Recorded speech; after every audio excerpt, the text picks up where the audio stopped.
To say I had the scare of a goddamn lifetime is an understatement. Excuse the curse words coming out of my mouth all of a sudden, but you know what? Don't excuse them because I have a story to tell. This is Big Daddy coming at you. Of course, this is the Big Daddy Forever podcast. Thank you for tuning in, chiming in, all that good stuff. I can barely even speak right now because I'm getting triggered by just thinking about what happened this past Friday. And thank you all again for listening in, because this might not have happened if it would have went the other way. So, last Friday, it was September 28th, okay, around between 10:30 being 10:40. I'm working on the client, okay, face down, working on her back.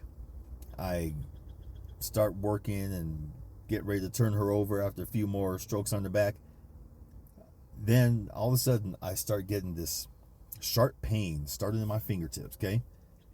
Went up my hand, shot up my arm, wrapped around my shoulder, went down the left side of my back, through my rhomboids, and it looped around to my left rib cage, came up the front, and it settled right there in my pec. I was like, no, the fuck I'm not. And this all happened in a matter of, I'd say, 5 seconds. My poor client was like, Philip, hey, Philip. I didn't realize I was leaning on her.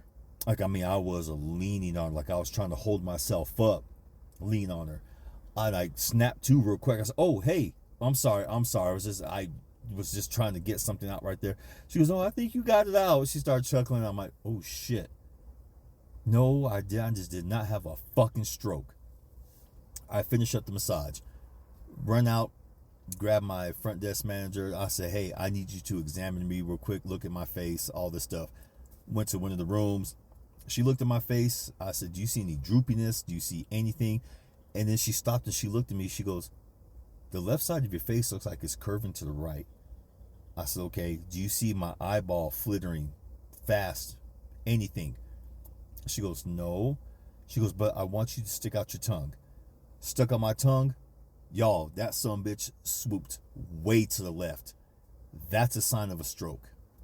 It's a sign that your body can't function on the left side, as I've been told. We were studying in massage school too. So she's like, okay, come on, we're gonna go have the chiropractor check you out real quick. And he did. He took my pulse, blood pressure. They were normal. I was like, are you serious? They're normal? He goes, yeah, they're normal. He goes, how are you feeling right now? But they seen that I was kind of having a little trouble speaking. I was like, yeah, I feel good, but at the same time, there's something fucked up. I said, I don't feel right. He goes, I'm not saying you had a stroke. He said, but my biggest suggestion, we get you up to the emergency room right now. So yes, we did. We went to the emergency room, got checked in. They took my blood test because they checked for two enzymes that register stroke and or heart attack. I can't think of the names of them right now. I'll get back to you with that. But they did that, checked my pulse. They talked to me a little bit, and they put me back out in the emergency room. And my front desk manager, she was asking me questions. How are you feeling? I've noticed that when you come into work, you look anxious. You look like you're tired. You're always rubbing your arms. You're always fidgeting. Even though you have a smile on your face, I can tell something's wrong. And I couldn't hide it no more, folks. I was like, you know what? I feel fucked up. I said, no, I'm not good. I'm not good. She goes, why didn't you say anything? I said, I told you, you know how folks take men when they say we're not feeling good. Oh, you're just being a pussy. You're being a wimp. You're being this. The majority of women don't take men seriously when we say we're not feeling good, because for whatever reason, we're just supposed to be strong 24/7, and we're not. We are not. And I told her that's why I didn't say anything, because I didn't want to be called a pussy or a wimp or wuss or whatever. I said, but I can't deny it no more. My body's fucked up right now. I'm stressed out. Everything with my son and my living situation, everything is just fucked up. And she goes, okay, so how do you feel now? And I noticed that after I took a little pause breath, I did feel better, because I let it out. I vented that shit out, and I started feeling better. I'm like, oh fuck. And she goes, yeah, I don't think you had a stroke, Philip. I think you had a full-blown anxiety attack in that room. I was like, can anxiety attack give you the symptoms of a stroke? She said, absolutely. She goes, so let's get out of here. And we did. I checked out. We told them I'm feeling fine. I was going to just go home and rest for a few days. If something happens, I'll come back. They said, okay. Even though the desk clerk was looking at me like, motherfucker, you stay your ass right here. No, motherfucker, I'm not going to be giving these expensive ass tests to see if I had a stroke and stuff like that. So later on that day, go home, I'm resting. The doctor who saw me, he called me up, he asked me, hey, how you feeling? I saw that you left. He goes, are you sure you're okay? I said, yeah, I'm fine. I said, honestly, I talked with my boss and I started feeling better. He goes, okay. He goes, talk to me some more. He goes, how you feeling now? I said, I feel better after talking. He goes, have you been stressed? Have you been this? Have you been that? So I just kind of went off. He said, yeah. He goes, go off on me. So I went off on him and just told him how I felt. And he's like, you know what, son? He goes, I'm going to be very honest with you, okay? I said, yeah, be honest with me, doc. Be honest. It'll be refreshing. And he kind of chuckled. He's like, okay, you need to get out of Flagstaff. He said, as someone who was born and raised here also, he goes, I've left a few times. He goes, and people don't understand that once you leave Flagstaff, once you get out of the bubble, once you see what's out there, once you see what life is about beyond here, you don't want to come back.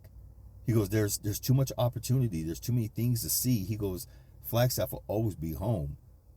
He goes, but you gotta take the chance and make sure that you do everything you can not to come back to the place that causes you harm. He said, I can clearly see this place causes you harm. He goes, I'm pretty sure there's other factors involved. He goes, that's not my business. I'm leaving that up to you to tell me if you want to. He said, but my biggest suggestion is getting out of here sooner than later. I told him about the transcendence ceremony I'm about to do. It's an ayahuasca ceremony that's going to be going on in Sedona in December. And he goes, okay, so what's holding you back from leaving after that? And I said, well, hell, doc, I don't know. I said, I'm just trying to figure everything out. And he kind of sensed I was getting triggered. He goes, I'm not trying to get you upset or anything, but I'm just trying to ask you questions to make your brain think that, okay, how can I get out of here sooner than later? I said, man, look, not right now. Don't do this. But he apologized. He said, okay, I'm sorry. He said, but I really do care about my patients. I really do care about their well-being and how they're feeling and what I think is going to be good for them and what I feel also, besides thinking what's going to be good for you. He goes, you've been out the bubble. He said, go and be gone. He goes, your family, you can always come back and visit. He goes, or they can come visit you. He goes, but I told him about my son, and I really feel your son needs you now more than ever. He said, go. He goes, and build some standards for yourself that make sure that you won't come back to Flagstaff unless it's on good terms. And so we said goodbye to each other on the phone, and I sat back thinking hard for the next 2 damn hours. I had my pencil in hand, I had my journal, and I just sat there and I just stared at it. I didn't write shit down. I just sat there feeling and thinking about everything what he said. This isn't the first time it's happened, folks. 2012, I generally, as my doctor put it, I had a brain fart. A synaptic cerebral misfire. That's what she called it. A synaptic cerebral misfire. When she told me that, I sat there, I looked at her, I said, Doc, you telling me I had a bona fide brain fart? And she said, yes, sir, that's exactly what I'm telling you. You had a bona fide brain fart. She goes, that's what woke you up at 1:40 a.m. That's why you're here. She said, because you are so stressed out. Your brain and your body didn't know what else to do. So I sat back thinking during that time too, all right, I'm going to start getting good with myself. And I started to. But at the same time, that day after they discharged me, we went down to Phoenix, and the only thing that was on my mind was, you know what? If I'm gonna fucking die, I'm gonna fucking die my way around people I love. Me and my brother, we went and had a good time. My mom, my son, they went and had a good time. We ate and we laughed, and me and my brother, we went to the strip club. I spent much money.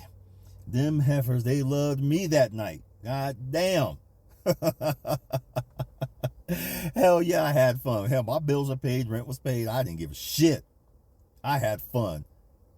But also realized that I had to get good with myself. And that's when this whole journey started, folks. Way back then, I had to get good with myself. And no matter what I was going to, I stumbled, I fell, I did everything wrong here and there over the years. And when I thought I was getting good with myself, I guess I wasn't. Coming back to Flagstaff, it kind of threw everything out the damn door, and everything started fucking up again. It's because I allowed it. And everything what I've learned over the last couple of years is that I don't have standards for myself. I've always been a go by the seat of your pants kind of person. Hey, you know what? For my birthday, I'm going skydiving. Hell, let's go. I'm going to Mexico. Come, let's fucking go. I'm gonna move over here because this is a chance, an opportunity. Fuck it, let's go. Never any really standards for myself, and I didn't learn about standards until I read Dr. Eric Thomas's book and of course his videos and on YouTube where he's just, you got to want this more than you breathe and blah blah blah. I was like, God damn, okay, I like this guy. Reminds me of my favorite rugby team, All Blacks. Shit, just intense, full of life, full of energy, and they just go for it. But when he talked about having standards for your life, I kind of looked in the mirror and I was like, I don't have any. And instead of trying to develop them over the years, shit happened. And as you well know, for those who listen, I lost my license and have fought to get it back. I've been trying to just make the most of what I have. In other words, I went back into survival mode, which is the mode I was trying to avoid at all goddamn costs, but I came right back to it. And I think this is the result of that, because I forgot who I was. Everything I was working on for myself, I just stopped giving a fuck after a while. And it wasn't only that, folks. I'm gonna point I know some of y'all are gonna say, "Oh, you're doing the blame game now." I started paying attention more to other people's well-being than my own. Failed relationships I tried to rebuild, failed friendships, everything. I tried to rebuild. I tried to hold on to them. Tried to show people, yeah, I'm still a good guy. And then just the stress and weight of everything was going on with my son, my family, me living here in Flagstaff, everything. It just came to a damn head. After said head came to a head, there is one thing that did happen though. After I was sitting there, looking at my journal for 2 hours and stuff like that, I turned around and I asked, I said, spirits, my family above. I don't call them spirits above anymore because they're more my family. So family above. What happened? And from out of the blue, there was one voice that did answer back. This is your last chance. I sat there in my bed just kind of like looking like, fuck. I was like, I'm sorry. I'm doing my best. And the voice shot back, if you were doing your best, you wouldn't be here right now. This is your last chance. I'm like, okay. This is my last chance. I'm sorry. I feel like I'm wasting your time. I feel like I'm wasting my time. I feel like I'm wasting a lot of people's time. Time to get my act together, and I'm going to make the life I've always wanted. So here we are, a couple days after that incident, and I've written in my journal. Oh man, I think I've written 10 pages in my journal since Friday. Just asking myself, what are we going to do? How are we going to get to where we're going to go? I even asked myself some very hard questions, and I don't want to repeat them here, but I really did have to ask myself some hard-ass questions about my son, my mom, my family, my friends. myself. I had to dig deep and ask myself, what's working? What's not working? Who's working? Who isn't working? What do I do? That's why I wrote 10 pages, because I went down almost each relationship that's in my life right now, people who I talk to on a constant basis, even people who have decided their boundaries and their barriers, you know, they're there because of whatever reason. I examined those. I even examined my barriers and boundaries. I always tell people, if you have boundaries at first that build into barriers, you need to examine that relationship. With me and one person in particular, I had to go deep into this one. And I realized that there's several people I just no longer can be around. I don't want to be around them, and I know they don't want to be around me. It goes hand in hand, folks. You know, people who are trying to get in their spiritual journey, you know, you'll see them and you'll hear them talk all that shit. I had to do for me. Okay, that's cool. You had to do for you, but don't get mad when they deliver the same energy back to you, because if you feel like they're not good for you, your ass ain't good for them. And I know there's some folks I'm not good for out there. I know I'm not. And that's why they've kept their distance. That's why I kept my distance. It goes hand in hand, folks. So I had to look at all these relationships, and I'm not gonna lie, I'm not gonna get the closure I want from a lot of these folks, and they're not gonna get it from me either. I would love to have a sit down conversation, because I finally realized that you can only ghost for so long, but you will run into these people again. You're gonna see them somehow, some way, in some shape or fucking form. You're gonna run into them. Are you gonna use your words? Are you gonna be a grown up about it, or are you gonna act like a goddamn child and try to avoid them, go through the crowd, and act like they don't exist? I'd rather use my words and talk to these folks, be like, hey, you know what? We just ain't working out, man. I'm sorry for whatever I've done, and I hope you can move on. That's all I'm going to tell them. Because this is not worth my health, my anything anymore. It's not worth it. And it's not worth it to them. One of the things I had to really, really work on this past year is my accountability. And I've really, really been trying to dig that home in myself, and just tell myself, you ain't no fucking angel, boy. Talk to these folks. Maybe apologize. You're not going to get the apology that you feel like you're owed or deserved. Hell, you've hurt people, they've hurt you. So let's just walk away. And I'm going to. I came back to Flagstaff finally after, one of the pages I did write down. Why did I come back to Flagstaff? There's some shit I have to say goodbye to. There's some stuff I have to bury. There's some stuff I just absolutely just have to let go of.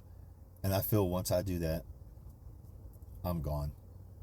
I know some folks are probably going to hear, well, why don't you just leave anyway? You know what? If it was that fucking easy, I'd do it. But it's not.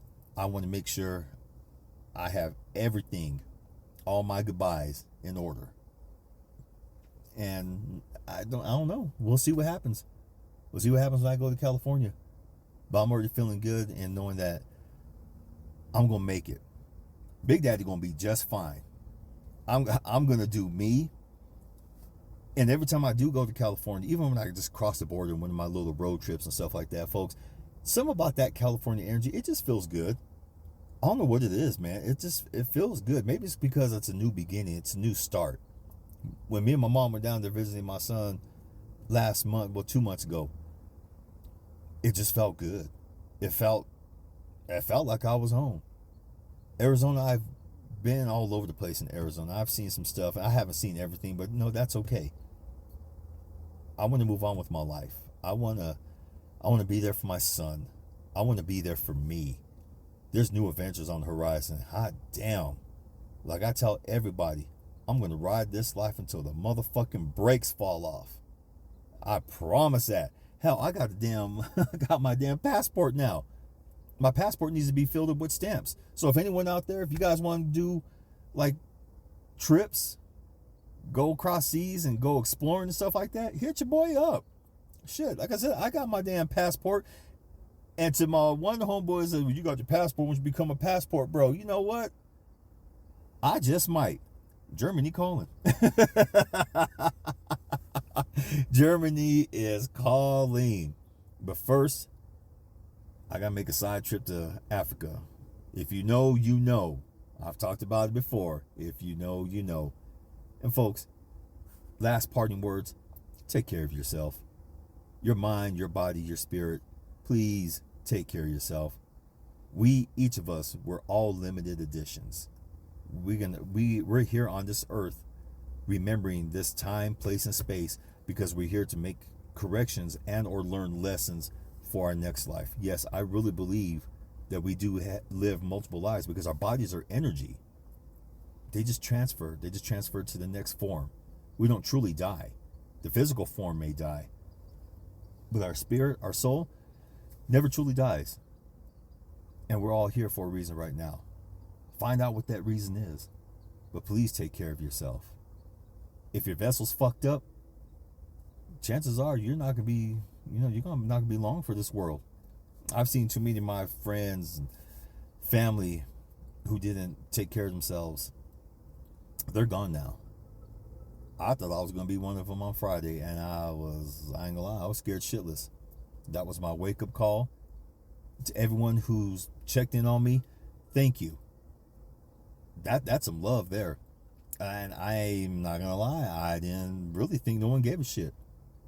Because I'll talk to a lot of people, and I try to do my best to be there for folks. That little so-called people-pleasing thing that's still inside me a little bit. When I posted on social media, just letting folks know, hey, this is what happened and stuff like that. I wasn't looking for sympathy. I just want to let people know that the few folks who I do talk to, let them know, yeah, I'm okay. Because I don't have the phone numbers. If I had the phone numbers, I'd have done that and I'd have skipped the whole social media thing. But the outpouring of people checking in on me, sending me DMs and stuff like that, thank you very much. Thank you. I appreciate that. It really is nice to know that there's folks out there outside of my circle, outside of my work or wherever, that care. I ain't gonna lie, I cried. I was like, oh shit, you guys love me. And I love y'all too. So thank you for listening. I will see y'all soon. I know, damn, Big Daddy, this has been a long time since you posted. Yes, I know. But folks, something's on the horizon now more than ever. Like I said, this wake-up call. I got something on the horizon. I got something cooking. And it's gonna happen. Because this is something that's of my nature. I'm not doing this because I'm passionate about something. I'm doing this because this is in my nature and it feels good. So stay tuned. I love you all. And as always, mwah, peace.